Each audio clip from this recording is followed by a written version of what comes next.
guys, I'm here today to talk about some of the literary fiction novels I read during my summer break from BookTube. So I read 10 literary fiction novels all in all, so I thought I would split them into 2 videos so we would have, or I would have enough time to talk about them to you. So I'm going to start with my least favourite and build up to my favourite. I read some excellent literary fiction novels during my break, so I'm really excited to be able to talk about them. So firstly, I'd like to talk about Rainbow Milk by Paul Mendes. Firstly, look at the glorious cover, it's absolutely beautiful. What stunning book design. So, I buddy read this one with Sian from Storytime and Jessica from Jessica's Reading Ruminations. I will link Sian's BookTube and Jessica's Instagram down below. Definitely go and check them both out. They both are brilliant and they talk about excellent books very eloquently. So, I didn't enjoy this book, I gave it 2 stars, and if I hadn't been buddy reading this I would have DNF'd. I don't tend to finish books I end up giving 2 stars, but I really enjoyed buddy reading this. I think when I don't enjoy a book but I still see merit in the author's writing, I really like to unpick that, and it's really fun to do that with other people. So I did finish this one even though I didn't end up loving it. So the premise of this book is that it opens in the 1950s. We're following a man in his early 30s called Norman, who has just recently moved over from Jamaica with his wife. And they've been in the UK for, I think, just under 10 years. They have 2 young children, and Norman has started to lose his sight. So he's actually at home with the children while his wife goes out and tries to earn money. They have moved from Jamaica to the West Midlands, specifically the Black Country, which at the time was known for the coal mining industry. And so they moved from this really beautiful island to a place that's actually quite dire. You know, it's being ripped apart for coal mining. Everywhere is very black and dusty. And it's not a very wealthy area. It's hard to get well-paid jobs. It's all very physical work. And so in this section, you're really seeing the realisation that moving to the mother country isn't all it was cracked up to be. And then you leave that story, and the main thrust of the novel is that you follow a young black queer man called Jesse, who also is growing up in the Black Country. And you open in 2003 with him being a sex worker in London. And then you go back in time and you see how he got to that place, and you realise that he was a Jehovah's Witness, and you sort of watch that unravel and find out how he gets to London. And the rest of the novel is his story, but jumping in time. Sometimes you go back a little bit to his earlier years in London, sometimes you go forward, and then you end up getting to, you know, around contemporary times as you follow his story. So, feelings. The section at the start about Norman was completely unnecessary. It felt to me like the author wanted to give a go at writing about the Windrush generation and just sandwiched it in there because he felt like he wanted it to be there. It had no real point. It never came full circle, and it wasn't, I didn't think, that brilliantly written. And maybe that's because I've read a few books this year that focus on the Windrush generation in novel form, Mr. Loverman, Small Island, and they're absolutely phenomenal.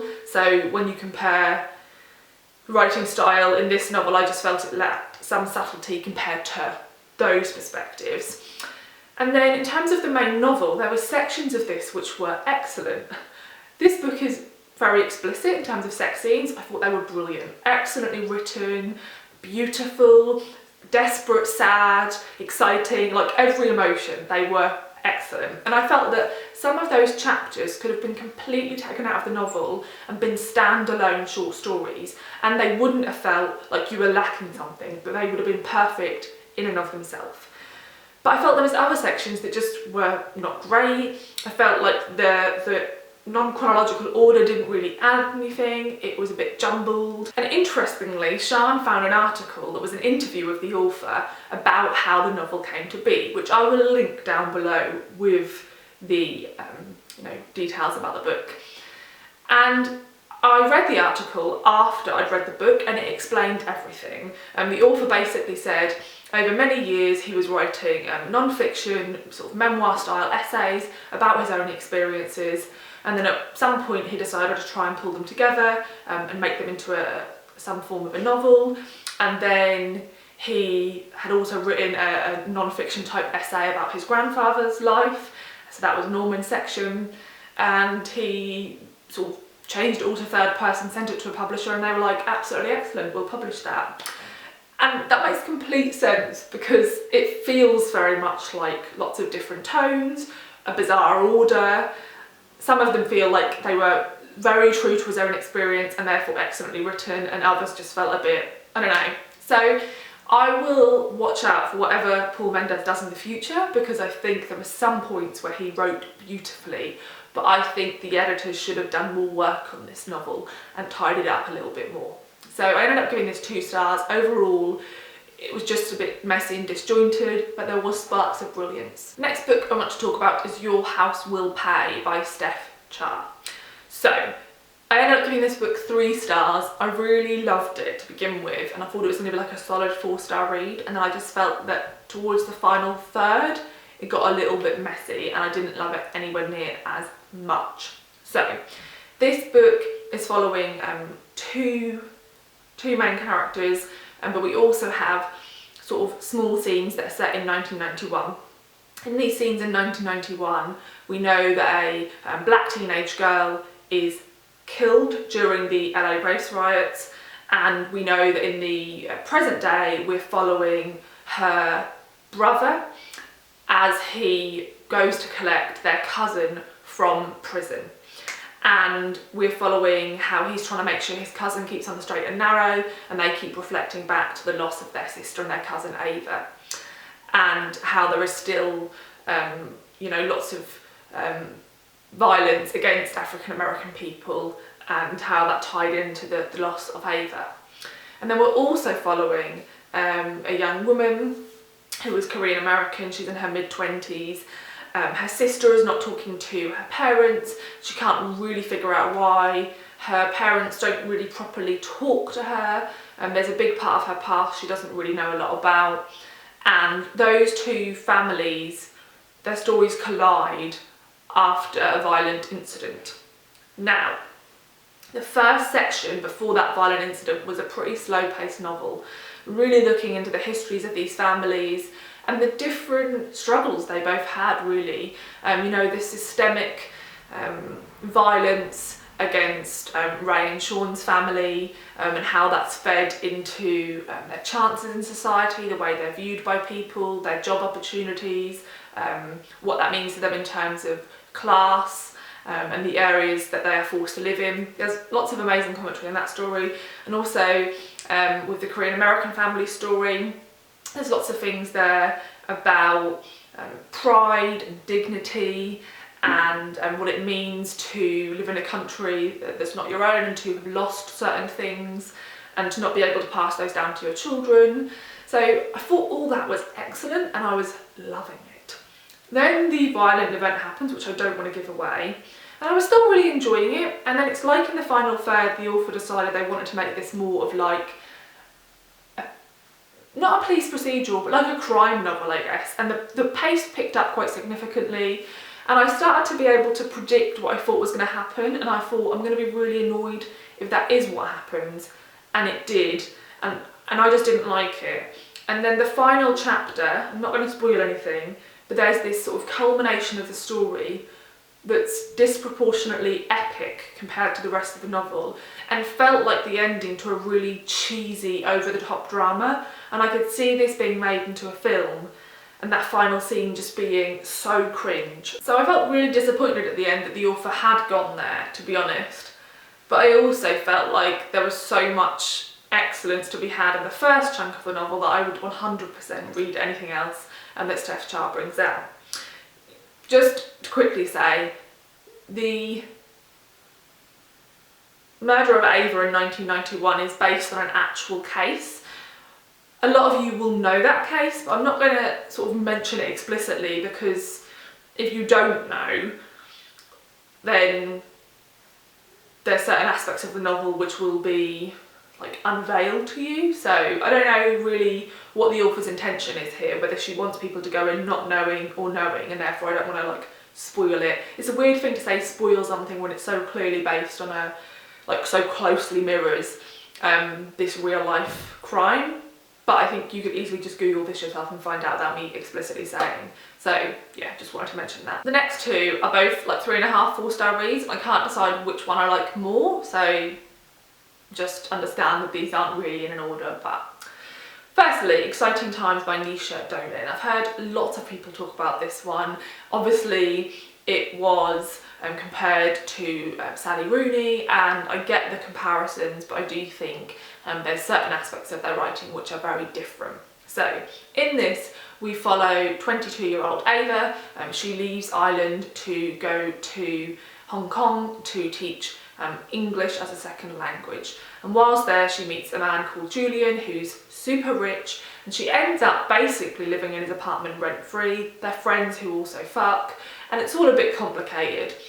And then she meets a Hong Kong native called Edith, and she's also interested in a relationship with Edith, and she doesn't really know what to do about, you know, do I carry on with both of them, or are they going to be upset by that? How do I really feel about them? How do I really feel about anything? What is life? So this is super readable. I lent this to a friend who doesn't read a ton and has been getting into it more during lockdown, and she said she really enjoyed it and found it really easy to keep turning the pages. So at the same time as this being super readable, actually it's very thoughtful, and there's sentences I had to sort of unpick and reread because I wasn't entirely sure like where the emphasis was, and I enjoyed that. I think there's a real playfulness with words here, and actually a big part of the story, and perhaps my favourite aspect, was that because Ava is teaching English to these children in Hong Kong, she's expected to teach them perfect English, but actually because she's Irish, she doesn't speak like the Queen's English.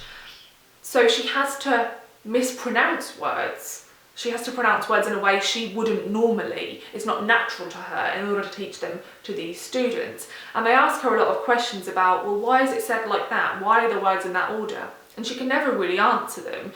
And there's lots of commentary on the English language and why we talk in this way, and lots of sort of mocking of it and questioning of it, which was just really fun. So I really enjoyed that aspect. I thought it was great. One thing I found, and this is a me thing, I struggle with books where you have lots of really intellectual, quite cold and removed characters, because I find that a bit depressing, and I find it really hard to like latch onto as a reader. I need to have a character, not someone who I like, but someone who isn't like removed to sort of hold on to. And I was struggling to find that until Edith became part of the story. I think Edith adds a layer of warmth to Ava, and Edith herself is a warm character. So yeah, I enjoyed this one. I don't think it's a perfect novel, but I would 100% pick up anything this author brought out in the future, and I'm really interested to follow her career as she brings out more books. The next novel is entirely different, like so different. So this is The Island Child by Molly Aitken, and the author was actually born in Scotland. She's like a year younger than me, but she grew up predominantly in Ireland. I find it really funny that both these books are by Irish writers who are both a bit younger than me. It makes you feel entirely unsuccessful, even though I never want to write anything.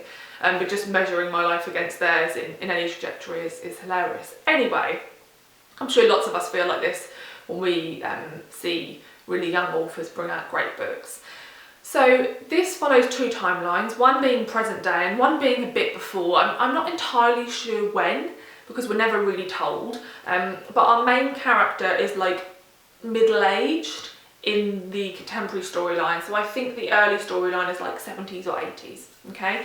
It's set on an island called Innis off the coast of Ireland, sort of near Galway, and we follow a young girl called Una. She is living with her mother, father and her two brothers, and she hates the restrictions placed on her because of her gender.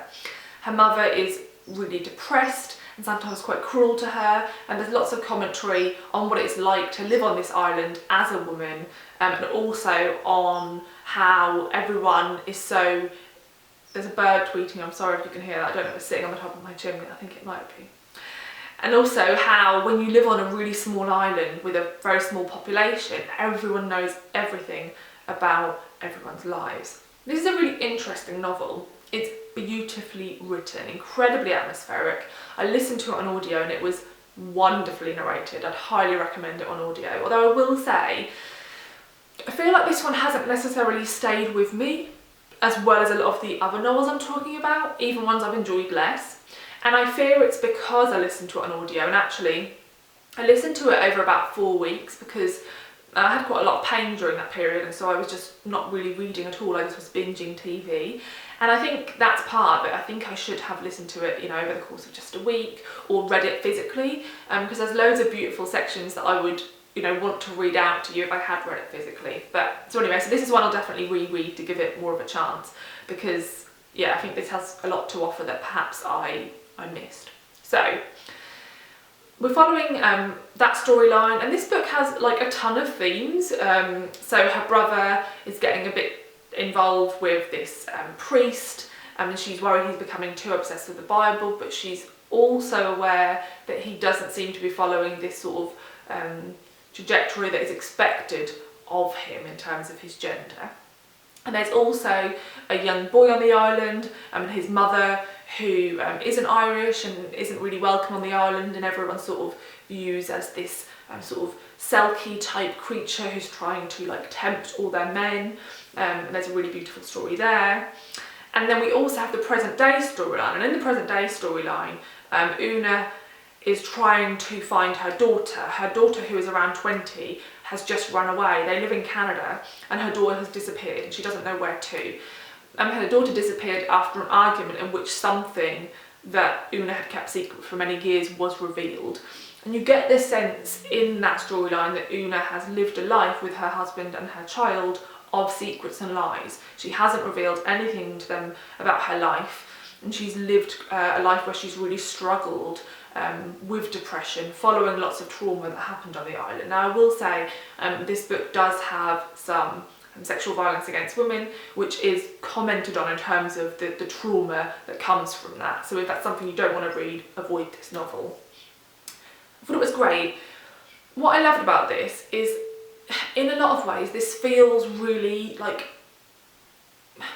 a folk tale or a fairy tale. It feels like a story you'd be told by the fire at points, but yet it doesn't feel like so much like a fairy tale that you feel removed from it. Do you know what I mean? I think sometimes when you have books that are fairy tale-esque, you feel really removed. You don't feel close to the characters. It doesn't feel real. It doesn't feel genuine, and this really does. So I'd highly recommend it. The one thing I'll say about it is that, like, how it ends, there's something that you find out at the end, and you know, there's a final scene, and I didn't like what that scene meant. I didn't agree with the discussion around that, and I saw quite a few reviews where people had mentioned that, so that's just something that irked me. And if you have read this, I'd be interested to hear your thoughts on that.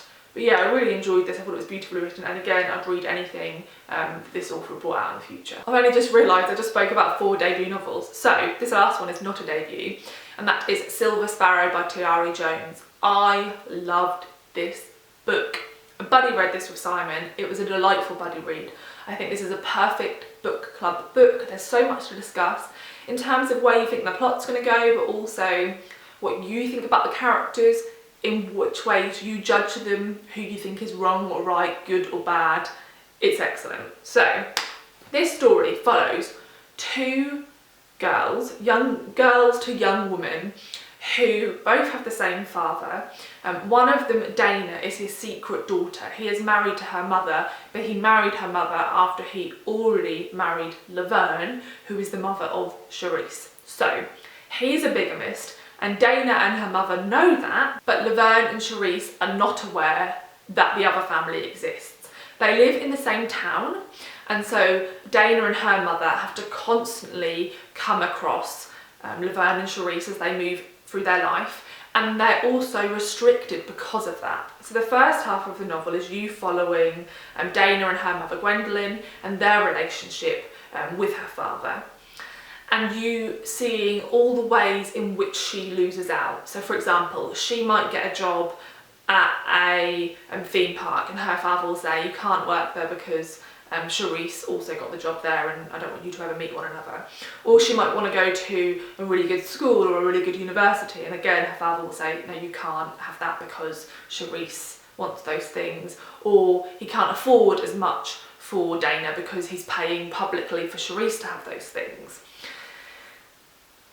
That's excellent, I absolutely loved it. And then the second half of the novel is from Charisse's point of view, who obviously doesn't know. But from the start of the novel, obviously you know that in some way these girls are going to meet, like that's what's going to happen. They live in the same freaking town, they're growing older, they're obviously going to come across one another. And so you're building towards that, you're watching, and you know, you go from, I loved it, I listened to this on audio, absolutely phenomenal, highly recommend. The two audiobook narrators did such an excellent job, I really loved it. It's one of the best audiobooks I've ever listened to. I actually listened to An American Marriage on audio as well, and that was also excellent, so I feel like this is the way I'm going to go with all Tayari Jones books from now on, but they don't have the other ones on audio available that I can find in the UK. Anyway, this is excellent in so many ways. One of the things I loved and said to Simon, and this has made me realise this is something I love in books, there's so much talk about like the smell of someone, or the smell of a room, or the smell of food, and there's so much emotion attached to those smells, and you can just really sense that, you can really smell both the girls' mothers and get a feeling for who they are. There's so many layers, there's so many excellent characters. Their father has a brother who's really involved in their lives, and he does know about both families, and there's lots of commentary on his involvement and what that means for both the girls. There's you get the stories of how their father met both their mothers, and the unfolding of both those stories is devastating. I felt that what Tayari Jones is asking you to do is to read this entirely without judgment, except perhaps judging their father, but not to judge any of the women in this story, because actually, yes, Gwendolyn married a man she knew was already married, but you feel like she didn't really have any other option, and there's just some excellent scenes. I absolutely loved it. And when you build up in Dana's section, and the whole time in Dana's section she knows, and then suddenly you switch to Charisse and she doesn't have a clue, you're just like, oh my god, like this is insane. It's so good. The only thing that is not excellent about this novel, I felt, is the ending. It's just a bit sudden. I was listening to this on audio and it just ended. And I was like, what the fuck? There must be another chapter. And I double checked and I was like, has the audiobook like malfunctioned? What's happened? So then I re-listened to the final chapter, like in the knowledge that it was the final chapter, and it is a really good ending, but she leaves like so much to the reader to decide. And I watched an interview with her afterwards in which someone says like the ending's a bit abrupt, and she was like, well yeah, like life goes on and I feel like you can figure out what happens without me spelling it out for you. And I was like, yeah, that is true, but it just felt a tiny bit abrupt. So that's the only thing I'll say about this that wasn't a like complete 5 out of 5, but I did give this book 5 out of 5. I absolutely love it. I think everybody should read it. It is phenomenal. Okay, so those are the 5 books. I feel like I just want to go and like re-listen to Silver Sparrow right now. That's how much I loved it. And just talking about it, I feel like I want to talk about every scene with you, but I can't because that would spoil everything. But I will say, if you can read this in a book club or as a buddy read, then do, because it added so much, and I had such fun talking to Simon about this. Like, we sent such long messages to one another and just had so much to say about all the characters. So yeah, those are the 5 books I wanted to talk about today. Let me know down below if you've read any of these, or if you now intend to after hearing me talk about them.